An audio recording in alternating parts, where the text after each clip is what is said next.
Last entry point, stories of danger and death in the boundary waters. The realities that happen in the canoe country, which is that people die, people get injured there.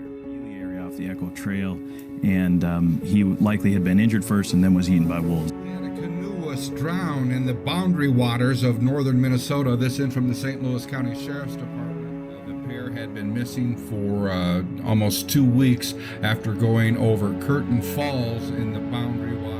Rescue crews have found 2 canoers who went missing in the boundary waters. A 73-year-old man drowned Monday in northern Minnesota when a passing storm whipped up lake waters and capsized their vessel.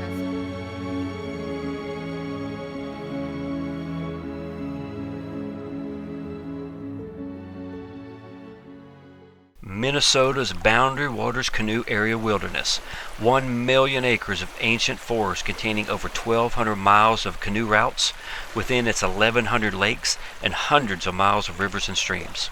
It's a wilderness that would take a lifetime to explore, but we've got 3 days to seek adventure in this sanctuary of serenity and world-class fishery. But a word of warning, this wilderness can be as unforgiving as it is enchanting. 1 minute you're fishing in ideal conditions, the next an ominous storm looms on the horizon, unleashing a fury of white-capped waves and howling winds that can threaten even the steadiest canoes. We got caught a bit off guard in one of these storms, but were fortunately able to steer ourselves to shore and hold up until it passed. It left us wet and cold, but that was the least of our problems. Back at camp, we had left all of our gear out to dry after storms throughout the night and morning soaked everything that we had carelessly left uncovered, and temperatures had been dipping into the 40s at night. So the next several hours were spent starting and maintaining a hot fire to dry our gear and ourselves. And while we worked, a little Minnesota distilled whiskey certainly helped. And one more thing, don't forget the first aid kit and the bubblegum cigarettes to treat minor injuries. We were lucky. What if it had continued to rain all day? What if a cold front with freezing Arctic air moved in after the rain? Don't fall for that false sense of security here, because this is the wilderness. If things go sideways, you're on your own. Now, with that said, we rolled into Ely loaded for bear, in the home of the North American Bear Center, where you can spend hours learning about the ecological roles bears play in the wild. It's a great place to get educated on everything from black to polar bears. There are also 3 captive black bears on the property that allow you to study the behaviors of the species. But our main mission is to fish, and the stakes are high. We are joining our cousins Ryan and Allison and their 2 boys, and Allison's brother Taylor and his wife Kirsten with their 2 children and their bad-to-the-bone badger. 3 families locked in a first annual competition to see who takes home bragging rights and the coveted fish trophy acquired in an antique store in downtown Ely. So that evening we got checked into the Grand Ely Lodge, celebrated with a round or 2, and after a wonderful dinner at the lodge restaurant, we turned in to dream about the adventure for which we were about to embark. Day 1 was filled with the anticipation of the adventure into the unknown. I wish there was a way to bottle up that excitement you feel as you anxiously await the outfitter's arrival. All the work and preparation has been done. It's now time to load the canoes and push off into that cold, dark water. Our remote campsite was 9 miles into the backcountry, but standing in the way is an ancient rite of passage, and that is portaging. Portaging is what gives the lake its character, and is necessary because many of the lakes are not connected by navigable water, but a series of treacherous falls. Portaging is both a physical challenge and a rewarding part of the wilderness experience. The average portages here are between 100 and 500 yards, but a few can exceed 1,000 yards. This is where you will appreciate lightweight gear, especially Kevlar canoes that typically weigh less than 40 pounds. A typical pack can weigh 40 to 70 pounds. So invest in solid packs with padded straps and rigid frames that are meant to carry these heavy loads. Ideally, you can make these portages in 1 trip, but most likely it's going to take 2. With portage number 2 done, and all the hard work behind us, it was time to detach from the world and immerse ourselves in the beauty of the wilderness.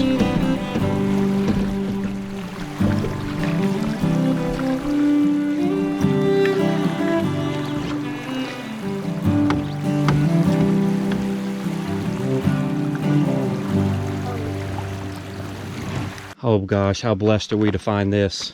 There's 2,000 campsites in the Boundary Waters, and there's a whole lot of them that are taken.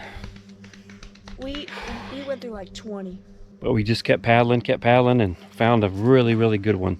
And there's firewood. There's a U.S. Forest Service grill here that we can cook fish on. All right, home sweet home for the next 3 days. Yay! We unloaded the canoe and set up a proper camp, which included pitching the Gossamer Gear 2 and the new bomb-proof Hilleberg Eden. And with that done, it was time to initiate the primary mission of the trip, fishing. And we learned instantly that the bass were still spawning. Right off our campsite was textbook spawning habitat, shallow, gravelly bottom, with beds being guarded by aggressive males. Is he on there? Yeah. Yank him. Get it. Yeah, get it. Woo! Fish down. 17. Okay. 17 out of net. There it goes. Nice. Man, Well done, Tanner. back Nice. to back from camp, about a 2-pound smallie. The next cast, about a 14-inch pike. Jeez. As soon as I put my line in the water, he just jumped up. Wow. That's a good one. Mhm. All right, let's go ahead and go.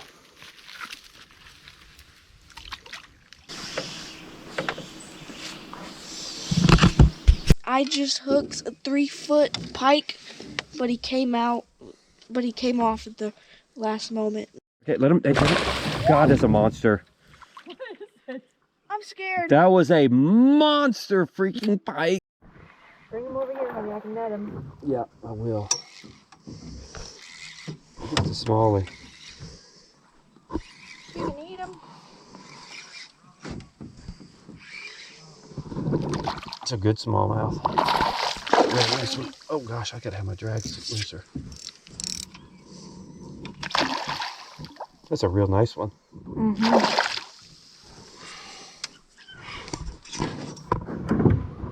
Gosh, that's a good one. Good job, honey. You got him. We'll get him the next time. Hold up. Hold up. Ready? Ready. Oh yes. What a fish. That's a what, 3-4 pounder. Oh my gosh. What a beautiful fish. They're like little footballs. He's beautiful. He's got those tiger stripes on him. What a day. One for the books. Time to relax and ponder the possibilities of what tomorrow might bring. The morning of day 2 was calm and clear, perfect conditions to make a few early casts. But it was also cold, so I went and hunted up some dry tinder and got a fire and coffee going to take the chill off. Cheers. All right, craziest thing this morning, second cast, I have a huge smallmouth blow up on my bait. Line breaks. For the last 30 minutes, this bass has been jumping, trying to throw the hook. And I could see him. I could see the top water plug on the bottom, and I've been trying to snag the plug. And finally, just a minute ago, while I'm trying to snag the plug, he came up and he threw the plug. And there it is. Oh, look at that. Yeah. Look at that. He's been trying to throw this all morning. Thank God that he didn't go anywhere, and he just stayed right there. And he finally did it. He finally threw it. Got my bait back. And we got a happy fish. Oh, yeah. Oh gosh, that's a nice little pike. Oh! Okay, Tanner. Okay, hey. Yeah. Hey, that was good, but let's learn. Do we have a net? Oh, this is a good pike. That's a real good pike. All right, get the net in the water. Let Mom. Yeah, buddy. That's how you do it. All right, day 2, Boundary Waters. We got in some action right off the bat. We left camp. Tanner hooked up with a nice pike. Instantly followed up with Kimberly catching a really nice pike. These things are so fun to catch. just because of their explosive behavior on baits, especially top water. I mean, you can get some epic blasts on top water with these things. Just like last night when Tanner had his bait skimming right below the water and had that 3 to 4 foot pike just absolutely blow up on it. Okay, let him. God is a monster. If we were just targeting these pike, we'd be using wire, but we're not. We're targeting multi-species, so it's potentially we could get clipped. But so far so good. We haven't got, we may have had our line broken, but we haven't been clipped. We're figuring them out. They like these shallow, rocky, weedy bays, kind of hanging out in like 10 to 15 foot of water. Especially these little points where the current kind of pulls around these little points. They're ambush predators, so that's exactly where you would expect them to be. We're using several different baits to target them. Basically we're using the same baits for smallies and the pike. We're using a lot of soft plastics on 1/4 ounce jig heads. We're using a lot of the Salt Strong 2.0s in a lot of different colors, but mostly the Slam Shady, because white, I don't care where you go, white is one of the best colors you can use when it comes to catching fish. We're also using some topwater plugs, shallow runners, basically using X-Wraps. Another real good smallie. Take your time. Let them get tired out. Mom's gonna bring it to you. There you go. We are killing some fish right now. We've got 3 smallies. We don't need any more fish for today. We got these smallmouths figured out. They like rocky shores, especially at points where the current runs around the point. You can almost just call it. Like there's gonna be a fish there. Boom, we hook up. And these smallmouth bass, pound for pound, they are the fightingest fish here in the Boundary Waters. The most fun, they're acrobatic, they're aggressive. They average here probably around between 1 and 3 pounds. I think we're catching the tail end of the spawn. There are some fish still on beds that we've noticed. We're finding that the sweet zone, oh, Kimberly's on. Another smallie.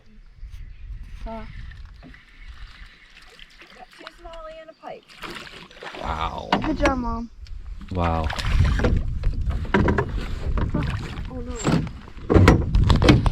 Let's see. And what's behind you? A point. The point, exactly where we said we were going to catch a fish. Here. All right, we're going big or going home.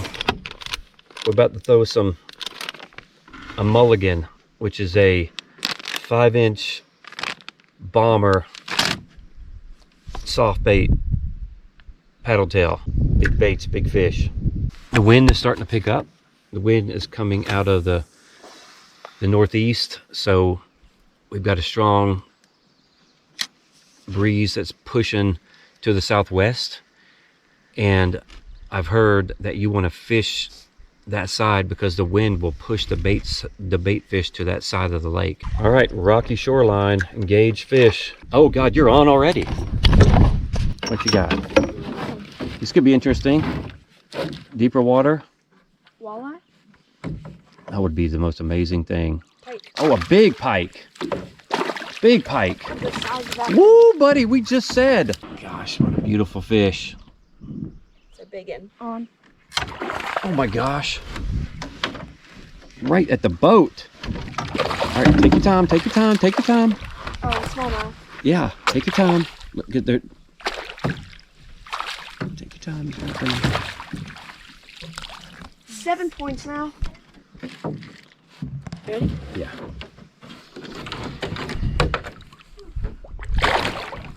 Soft plastic paddle tail. Big bait, big fish. All right, ready? You got the gun showing? Mm-hmm. You get the... All right, day 2, midday update. We're back at camp. Had a great morning fishing. How'd we do? We did really good. We crushed them. Together we caught 6 smallmouth and 3 pike. We kept 3, but the 3-pounder chose to break off the string. Oh, that was painful. Mm-hmm. That was a steamer smallie. And you caught that one. Yep. So we threw all the fish back. So we ended up just getting the 2. So what we're going to do is we're back for lunch. And we're going to do a little experiment. We're going to cook one of the fish with a blackening seasoning that we picked up from Walmart. That's actually a Florida seasoning. And then we also have a fish fry seasoning that we're going to cook the other one. And we're going to see which we like best, because none of us have had smallmouth bass before.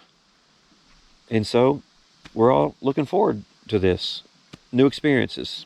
And then we're going to eat, and then we'll be back on the water this evening. Sounds good. All right, so let's go cook these fish.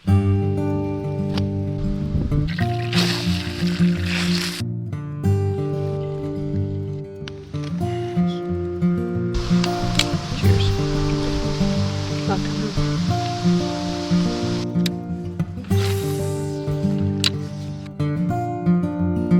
Nice. Ready?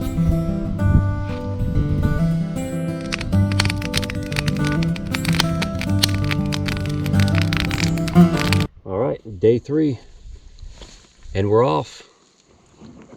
We were a little bit delayed this morning because of some thunderstorms that rolled in last night, and this morning it soaked a lot of our gear, so we're very blessed that the sun's back out.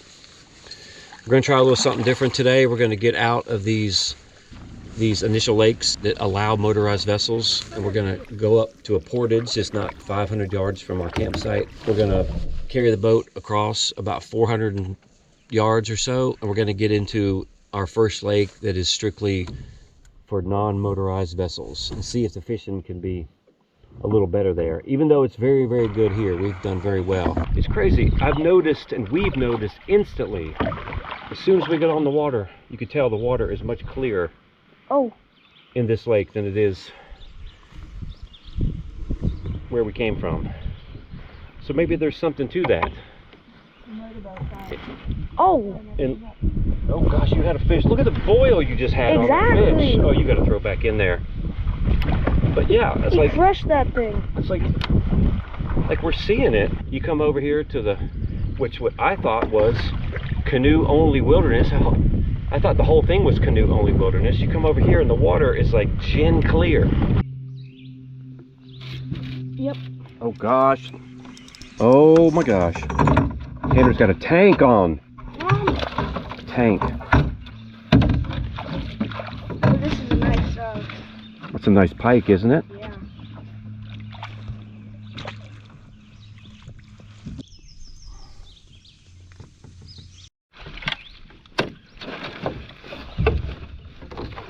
But play him slowly.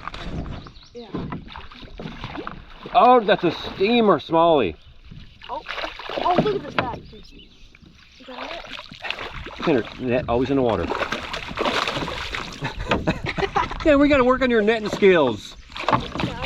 Woo! Bring him in. Look at that mug. That guy. All right, playtime's over.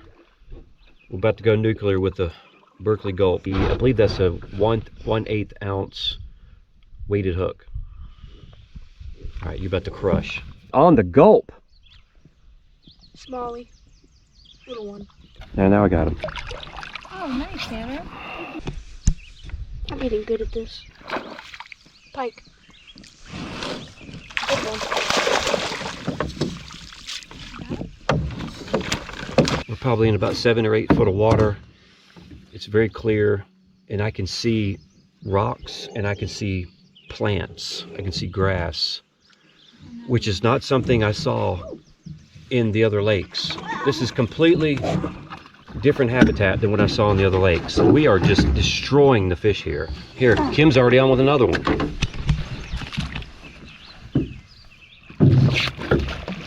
Bring him here.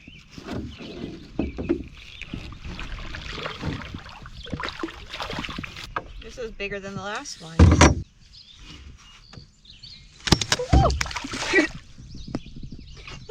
They're so slippery. Then he jumped off, and then he got on. Oh, did he break? No, he's still on. No, I let him go. I loosened my... Well, the last one I caught... Mom, could you bring this one?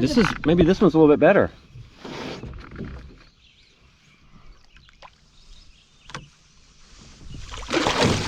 Look at this pike where he got mangled by something. He's got marks on both sides of him where it looks like something got a hold of him. How many have we caught? We've been murdering them. I bet we've caught 8 or 10 pike in the last hour. And Kim's on again.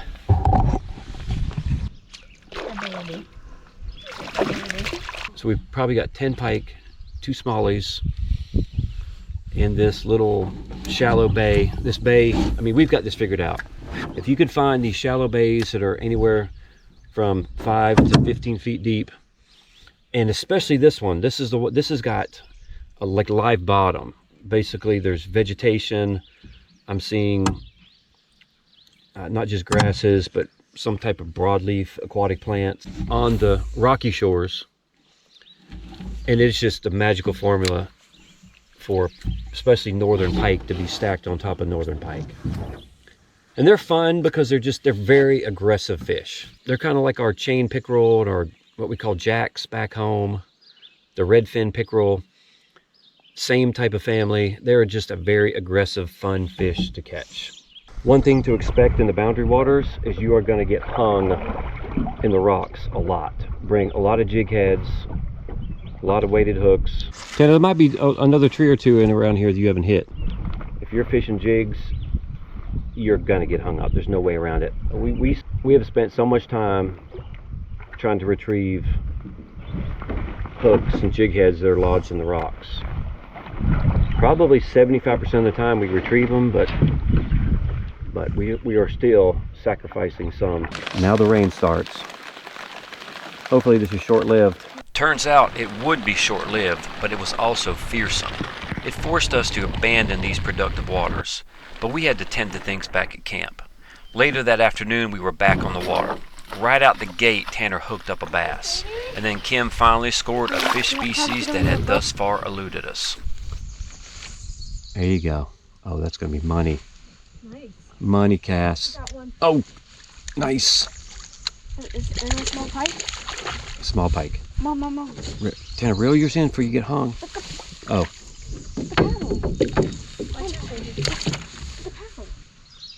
Honey, you could wait. What is that? That's a pike. Wait. What is that? That's a walleye. Beautiful.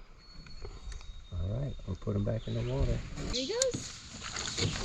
Walleye on the books. The trifecta has been accomplished, and the walleye was caught on the no live bait needed paddle tail with a 1/4 ounce jig head. Right here in about maybe 5, 6, 7 foot of water. Yeah, can you get the neck this one? Yeah. That's a good one. That's a good smallie. Nice. Let's have bass tonight. Whoa. That's a really nice one. Tanner. Yeah, pretty good. You're getting this really good, baby.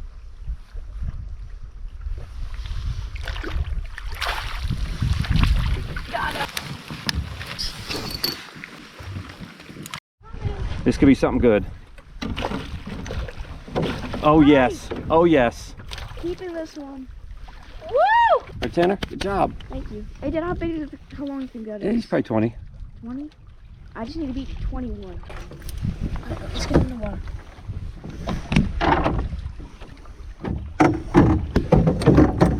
Okay, so last night we cooked 2 smallmouth bass, one with blackened seasoning, the other one with a fish fry.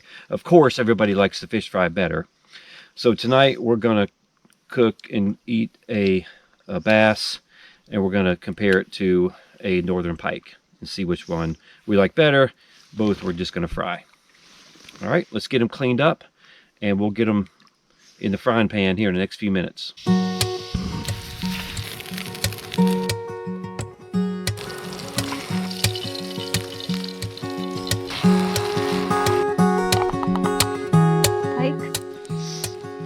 Pike. Pike. Suitcase for Daddy. Bass. Bass. Bass. I think the bass is a little more tender. Yeah. What do you guys think? I think the bass is a little bit better. Yeah. What do you like, babe? What? Good job. But the pike is really good. And there's more bones in the pike.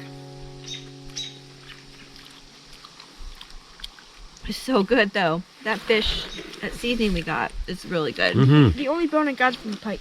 So yeah. Yeah, and the pike bones are long. Yeah, you can see them. They're easy to pull out. Mm-hmm. Packing up camp that next morning, I'm reminded of a quote from a movie, The Curious Case of Benjamin Button. Nothing lasts, and what a shame that is. It wasn't easy saying our goodbyes to our wilderness home. You just can't escape that bit of sadness you feel when you push off and leave your happy place behind you. But time waits for no man, Oh my gosh. and we had 9 Gotta be a miles walleye. ahead of us. And I was determined to troll every last mile to catch the one fish that had eluded me, the walleye. I'm a mile back. This has got to be a walleye, y'all. The way it's fighting. You ready? Yeah. Following. Look at that walleye. You got it. Look at that walleye.